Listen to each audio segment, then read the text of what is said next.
अपेक्षा कर रहा है और इस प्रकार से दुविधा उत्पन्न हो जाती है तो निराशा तो होगी। अंजना, यहाँ पे काफी सारे वकील हैं, इनसे जानने की कोशिश करते हैं। सर, आप जो थे वहाँ पर कोर्ट में पेश कर रहे थे, किस तरह से रहा, क्या रहा उसके अंदर, बताएंगे जरा? In fact, today the Muslim side lawyer Dr. Rajiv Dhawan made a very categorical statement about the composition of bench and the presence of Justice Lalit on the bench.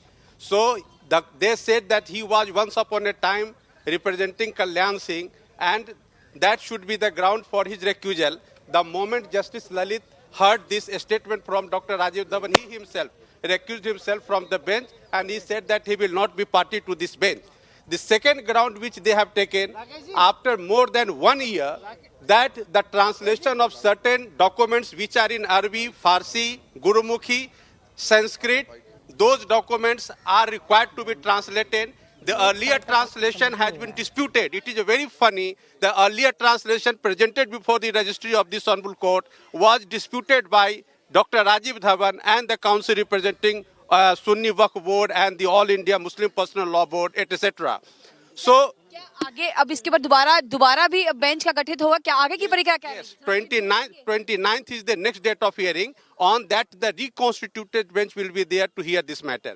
अगली तारीख जो होगी वो 29 जनवरी की फिक्स की गई है। 29 जनवरी को जो रिकॉन्स्टिट्यूटेड कॉन्स्टिट्यूशन बेंच होगी वो इस मामले की सुनवाई करेगी। सुप्रिया, उनसे ये सवाल पूछिए कि यूयू ललित पर तो नई बेंच गठन का फैसला आया, रही है शुरू से लेकिन इस मामले की सुनवाई को जितना हो सके टाला जाए, और उसी आड़ में आज उन्होंने फिर एक टेक्निकल ग्राउंड जो कि 1.5 वर्ष पहले भी उन्होंने उठाया था, उस सारे प्रॉब्लम ट्रांसलेशन के ऊपर भी कोर्ट ने कुछ कहा है? हाँ, ट्रांसलेशन के ऊपर कोर्ट ने कहा कि जो ठीक है, आप चाहते हैं कि दूसरा ट्रांसलेशन हो, तो कोर्ट ने डायरेक्शन दिया रजिस्ट्री को सारे डॉक्यूमेंट्स को ट्रांसलेट कराने के लिए 29 जनवरी के पहले। इसमें कितना समय लग जाएगा पूरा ट्रांसलेट? काफी सारे कागजात आए हैं, उसे 15 कुछ 18,000 के करीब है। जो डॉक्यूमेंट्स है वो 8,000 से ऊपर पेजेज हैं, उसका ट्रांसलेशन 29 जनवरी तक मुमकिन नहीं है। इसलिए ऐसा लगता है कि इसको आगे भी टाला जाएगा ट्रांसलेशन के नाम पे। तो आपको अब लग रहा है कि आगे फिर तारीख मिल सकती? आज तो समय सीमा तय करनी थी ना कोर्ट ने, कब तक ये पूरा सुनवाई खत्म हो जाएगी? नहीं, जब संविधान पीठ बैठी तो आज से सुनवाई शुरू होनी थी, लेकिन शुरू में उन्होंने सबसे पहले जस्टिस ललित पर निशाना साधा कि उनको इस बेंच का पार्ट नहीं होना चाहिए, और दूसरा उन्होंने कहा कि ट्रांसलेशन कंप्लीट नहीं है। इन सारी बातों को एक मैं और बात बता दूं, उन्होंने यह भी कोशिश की डालने की, जो 3 जजेज की बेंच सुनवाई की, तो चीफ जस्टिस को एडमिनिस्ट्रेटिव साइड पर अगर उन्होंने 5 जज बनाया, तो जो मामला ऑलरेडी डिसाइड हो चुका है उसको पुनर्जीवित करने की कोशिश रही है मुस्लिम पक्षकार के वकीलों की। अंजना, कहीं ना कहीं देख सकते हैं कि आगे भी जो है काफी समय तक जो है मसला टाला जा सकता है। हमारे साथ संजय शर्मा आ चुके हैं जो कि अंदर कोर्ट में मौजूद है। सर, क्या रहा अंदर का नजारा? कोर्ट में सबसे पहले एक रोड़ा, ये कानूनी रोड़ा जिसको हम कह सकते हैं, जिसमें आपत्ति दर्ज कराई गई कि जस्टिस यूयू ललित ने, चूंकि 1994 का जो केस था उस केस में एक पक्षकार की तरफ से पेश हुए थे, लिहाजा उन्होंने ये भी कहा कि हमारी कोई आपत्ति नहीं है, लेकिन हम कोर्ट की निगाह में ये बात लाना चाहते हैं। लेकिन जब बात कोर्ट की निगाह में आ गई तो 5 जजेज ने इस मामले में सलाह मशवरा किया काफी देर तक, और उसके बाद कोर्ट ने ऑर्डर लिखाना शुरू किया। कोर्ट ने इसमें यह कहा कि अगली बेंच तमाम चीजें, दस्तावेज इतने सारे हैं, कोर्ट का जजमेंट है हाई कोर्ट का, वो इतने पेजेस का है, एक पूरे कमरे में बंद हैं सारे दस्तावेज, तो ये तमाम चीजें उसकी चर्चा हुई और ऑर्डर में पूरा डिटेल ऑर्डर लिखाया। और उन्होंने कहा कि 29 जनवरी को अब इस मामले में नई बेंच सुनवाई करेगी। नई बेंच का मतलब कि इसमें जस्टिस यूयू ललित शायद इसमें से रिक्वेस्ट करेंगे और उसमें नए जज आएंगे यहाँ पर। तो ऐसे में काफी सारी चीजें हैं कि 29 तक उन्होंने कहा कि रजिस्ट्री में कुछ ऐसे दस्तावेज हैं हमारे पास जो जिनका अनुवाद भी होना है, और ऑफिशियल अनुवाद बिल्कुल सही है या नहीं उसकी भी तस्दीक हो जाएगी इस बीच में। यानी 29 जनवरी को अब नई बेंच नए सिरे से मामले में। ठीक है, अभिषेक के पास सीधे चलते हैं। सुप्रिया, मैं लौटूंगी आपके पास। संजय शर्मा आपके साथ है। जैसे ही कोई वकील आते हैं आप हाथ उठाइएगा, हम फौरन आपके पास आएंगे वहां पर प्रतिक्रिया के लिए। संजय शर्मा हमारे सहयोगी कोर्ट के अंदर मौजूद थे। डिले टैक्टिक्स के रूप में भी इसे देखा जा रहा है, लेकिन अभिषेक वहां पर से प्रतिक्रिया लीजिए। अब 29 जनवरी को सुनवाई होगी, नई संविधान जो बेंच है वो इसकी सुनवाई करेगी, यानी उसका भी गठन होना है। यूयू ललित अगर अपने आप को रिक्यूज करते हैं तो उनकी जगह किसी और को वहां पर डाला जाएगा। और सबसे महत्वपूर्ण बात, ट्रांसलेशन, यानी 8,500 से ज्यादा पन्नों के इस दस्तावेजों को फिर से ट्रांसलेट उसको करना होगा, और ये 29 जनवरी तक हो पाएगा या नहीं, इस पर सवाल है। यानी लगता है मामला फिर लटक गया। अभिषेक, बिल्कुल अंजना, देखिए अभी भी हमारे साथ रामविलास वेदांती बने हुए हैं, इनसे हम पहला रिएक्शन लेते हैं। वेदांती जी, जैसा कि सुप्रीम कोर्ट में आज यूयू ललित पर सवाल उठाए गए, जो कि जज हैं, और उसके बाद उन्होंने खुद को अलग कर लिया, साथ साथ अब जितने भी ट्रांसलेशन पहले हुए हैं उनको दोबारा से ट्रांसलेशन करने की बात हो रही है, क्योंकि उसका ट्रांसलेशन पर भी सवाल उठाए गए। क्या ये डिले टैक्टिक्स है? देखिए, मैं बताऊं, कल्याण सिंह मुख्यमंत्री थे, इसमें राज्यपाल हैं, उनके वकील यूयू ललित इस कमेटी में 5 जजों में थे। उनको हटाने की बात राजीव धवन ने किया। मेरा कहना है कि राजीव धवन ये क्यों नहीं पूछते हैं कि कांग्रेस के मुख्यमंत्री गगोई के बेटे हैं माननीय जज महोदय, तो गगोई को भी हटाया जाए। जब कल्याण सिंह के वकील को हटा दिया गया तो मुख्यमंत्री के बेटे गगोई को क्यों नहीं हटाया जाता? उनको हटाकर दूध का दूध पानी का पानी किया जाए। मुझे तो ऐसा लगता है कि जानबूझकर इस विषय को टालने के लिए कांग्रेस के लोग लगे हुए हैं। पहले कपिल सिब्बल ने दरखास्त दिया कि इस पर रोक लगाई जाए, और अब राजीव धवन जो सुन्नी वक्फ बोर्ड के वकील हैं, कांग्रेस के नेता रह चुके हैं, उन्होंने आरोप लगाया। मेरा सीधे आरोप है, यदि कल्याण सिंह मुख्यमंत्री के वकील यूयू ललित को हटाया जा सकता है 5 जजों में से, तो आसाम के मुख्यमंत्री गगोई के बेटे माननीय जज महोदय हैं, उनको क्यों नहीं हटाया जाता? आप मुख्य चीफ जस्टिस पर आप सवाल उठा रहे हैं, लेकिन दूसरी बात ये भी है, सवाल उठा रहा हूं, दूसरी बात ये भी, जज महोदय को विचार करना चाहिए कि मैं भी तो किसी मुख्यमंत्री का बेटा हूं। तो मुख्यमंत्री का बेटा यदि जज बन जाता है तो इसका मतलब है कि जब कल्याण सिंह मुख्यमंत्री थे, उनके वकील को जज बनने के बाद हटा दिया गया, इस मीटिंग में नहीं रखा गया, तो गगोई मुख्यमंत्री थे आसाम के। ठीक है, प्रतीक सोम जी हमारे साथ यहाँ पर सुप्रीम कोर्ट के वकील हो गए। एक सेकंड मैं इस पर जल्दी से आपसे प्रतीक सोम एक रिएक्शन लेना चाहती हूँ, क्योंकि यूयू ललित साहब को क्या संविधान पीठ जब गठित किया गया तो ट्रैक रिकॉर्ड तो देखा गया होगा ना, सभी बातों को ख्याल रख के संविधान की पीठ का गठन किया गया। ऐसे में ये सवाल खड़ा हो जाना, उनका रिक्यूज कर लेना और उसके बाद ये आरोप लगा रहे हैं वेदांती जी। देखिए, जिस मैटर के अंदर ऑनरेबल जस्टिस यूयू ललित थे, वो मैटर एक क्रिमिनल कंटेम्प्ट का मैटर था कल्याण सिंह जी का। नहीं, ये दलीलें तो धरी की धरी रह गई ना साहब, क्योंकि कोर्ट में क्या चला, कोर्ट में ये चला कि ये संविधान पीठ नहीं, वो अपने आप को रिक्यूज कर लेते हैं जब एक्यूजेशन ऐसा लगा लेते हैं। ये देखिए कोर्ट में क्या हुआ था, जजेस की नई बेंच है, अब उसमें जब यूयू ललित पर सवाल खड़ा किया राजीव धवन ने, उन्होंने रिक्यूज कर लिया अपने आप को, अब नई संविधान पीठ का गठन बिल्कुल होगी। तो ये सही है कि उनका स्टैंड सही था या गलत था, इस पर चर्चा हो, लेकिन अंततः तो यही हुआ। अंजना, मेरे को बताना, देखिए आज का बेंच क्यों एक यूनिक बेंच था। हाँ। आज का bench interestingly current chief justice of India and all other prospective chief justice of India इस बेंच में थे। जो बाकी 4 लोग थे, ये सब चीफ जस्टिस ऑफ इंडिया होंगे। इस चीज से बिल्कुल क्लियर हो जाता है, कार्यकाल उनका है और इतनी सीनियरिटी है कि ये सभी चीफ जस्टिस बन सकते हैं। एंड ऊपर से ये चीज थी कि कोई भी डाइवर्जेंट। सुप्रीम कोर्ट के रूल्स का हवाला देते हुए 5 लोगों की बेंच बैठाई, जो निश्चित रूप से आर्टिकल 141 का कॉन्स्टिट्यूशन का वायलेशन है। आर्टिकल 141 का क्या है कि every order of the Supreme Court is binding on all, and it is also binding upon the Supreme Court also, even CJI. The registry and the rules of Supreme Court cannot overrule or bypass the constitutional provisions. Thank you. Virendra Choubey 29 को उन्होंने कहा है कि मैं देखूंगा, लेकिन यहाँ completely violation of 141 है। Supreme court and it's registry and administrative order of supreme court cannot in any way violate the constitutional provisions of article 141। Thank you. आपसे जानना चाहूंगा, आज की एक और तारीख लग गई है, तो आप लोग क्या उम्मीद लेकर के आए थे? हम तो आए थे कि अब नित्य प्रति सुनवाई होगा, नित्य प्रति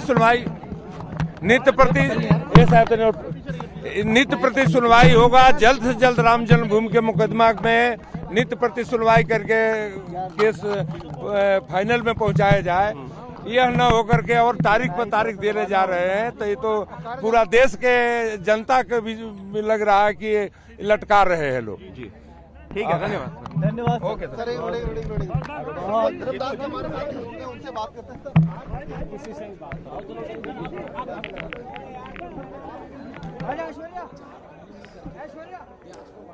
चलिए, तो वहां पर से जो प्रतिक्रिया आ रही है उसको लेकर बहुत ज्यादा नाराजगी है, और यही है कि आखिर मामले को क्या टालने की कोशिश जो थी वो आखिरकार एक बार फिर से रंग लाई है। हमारे साथ तमाम मेहमान लगातार बने हुए हैं जिनके साथ हम चर्चा कर रहे हैं। प्रेम शुक्ला जी हमारे साथ भारतीय जनता पार्टी की तरफ से जुड़ गए हैं, मौलाना सुफियान निजामी साहब प्रवक्ता दारुल उलूम फिरंगी महल के हमारे साथ जुड़ गए, प्रतीक सोम लॉयर सुप्रीम कोर्ट के हमारे साथ यहां पर है, स्वामी चक्रपाणी हिंदू महासभा के हमारे साथ जुड़ गए हैं। सबसे पहले मैं प्रतिक्रिया के लिए प्रेम शुक्ला जी आपके पास आऊंगी, क्योंकि प्रधानमंत्री ने अपने इंटरव्यू में कहा कि कांग्रेस पार्टी से जुड़े हुए वकील मामले को लटकाने के लिए प्रयास छोड़ दे, लेकिन यहां पर तो राजीव धवन की स्ट्रैटेजी रंग लाई दिखती है। प्रेम शुक्ला जी। सही बात।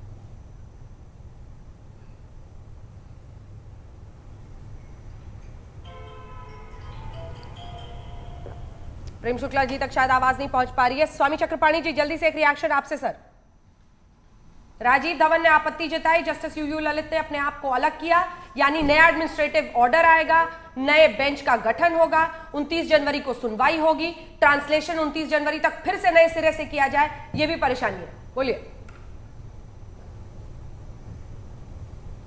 देखिए, बड़ी दुर्भाग्य की बात है जो विरोधी तत्व है जानबूझ करके चाहते हैं कि केस में डिले होता रहे, और यही वो इनकी उपलब्धि है। और इसी कारण अब देखो उसमें जानबूझ करके किया गया, क्योंकि बेंच अगर बना तो बेंच के पहले ही आपत्ति दर्ज करके ऐसी बेंच बनाई जानी चाहिए थी जिसमें आपत्ति न हो, लेकिन जानबूझ करके किया गया ताकि ये टलता रहे। अब 29 जनवरी तक फिर डेट हो गया, तो निश्चित रूप से बड़ा दुर्भाग्यपूर्ण है। इसको मामला हमें लगता है केंद्र मोदी सरकार को भी इस पे हस्तक्षेप करके और जनहित का दिखा करके जल्द से जल्द निर्णय कराने का वो करना चाहिए, अगर माननीय कोर्ट से ही आने वाले हैं तो। नहीं तो ये तो निश्चित रूप से बड़ा। संजय शर्मा आपको बीच में टोक रहे हैं। संजय शर्मा हमारे साथ कोर्ट के बाहर से मौजूद है। संजय, आपके साथ कुछ लोग वहां पर मौजूद हैं जो अपडेट दे रहे हैं। संजय।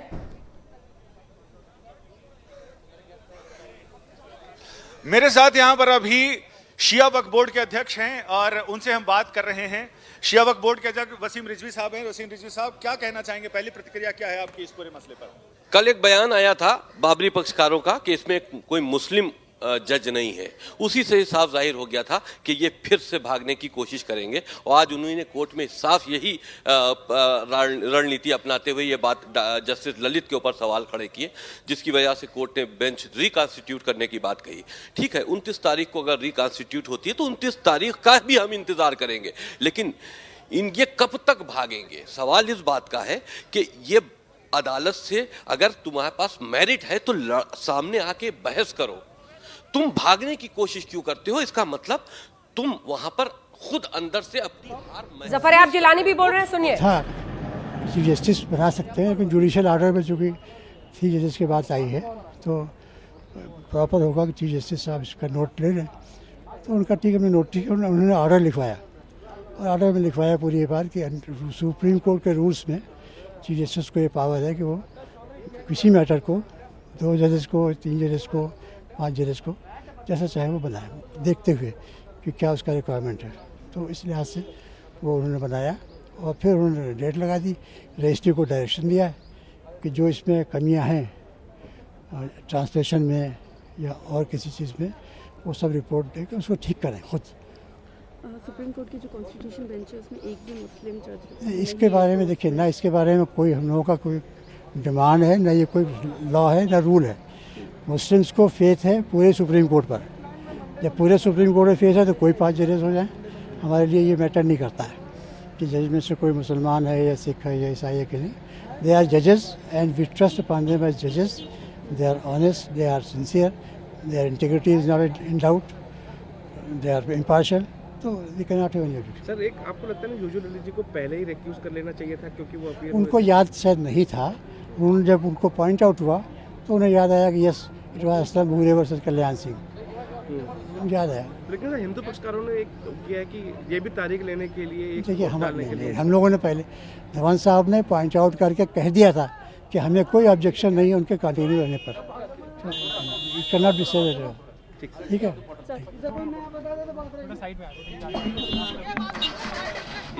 कल्याण सिंह के केस में अपीयर हो चुके हैं इसी इशू के ऊपर में, तो हमने ये बात कही कि चूंकि वो एक बार अपीयर हो चुके हैं, इसलिए ये बेंच में ऐसा आदमी होना चाहिए जो इस किसी पक्ष को अपीयर ना हुआ हो। तो कोर्ट ने इस गलती को मान लिया और ये कहा कि हाँ ठीक है, और जस्टिस ललित ने भी कहा कि हाँ ठीक है, वो इस बेंच में नहीं रहेंगे। तो जाहिर है कि अभी 29 को अब ये बेंच दोबारा बनेगी, उसके सामने ये चीज़ पेश होगी।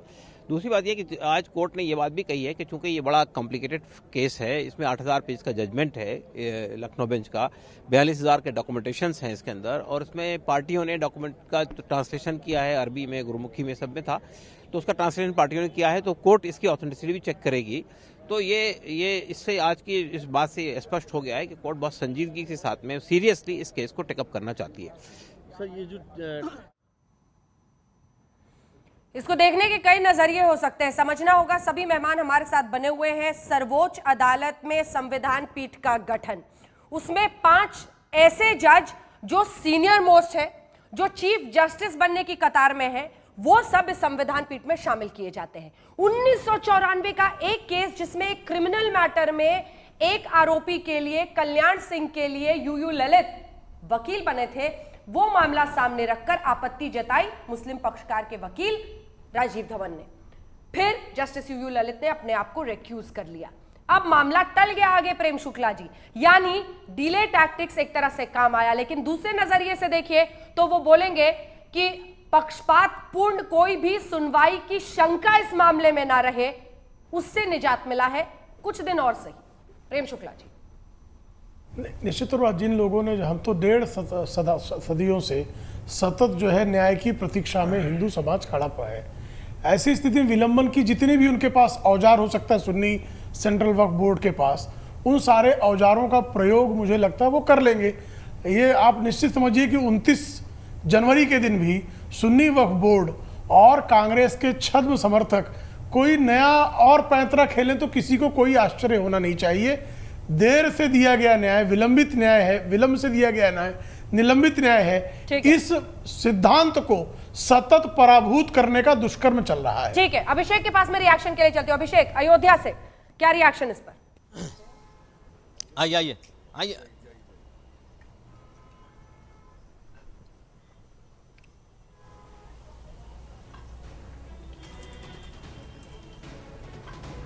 अभिषेक, 29 जनवरी तक के लिए मामला टल गया, नया संविधान गठन होगा। हाँ, वहां से प्रतिक्रिया।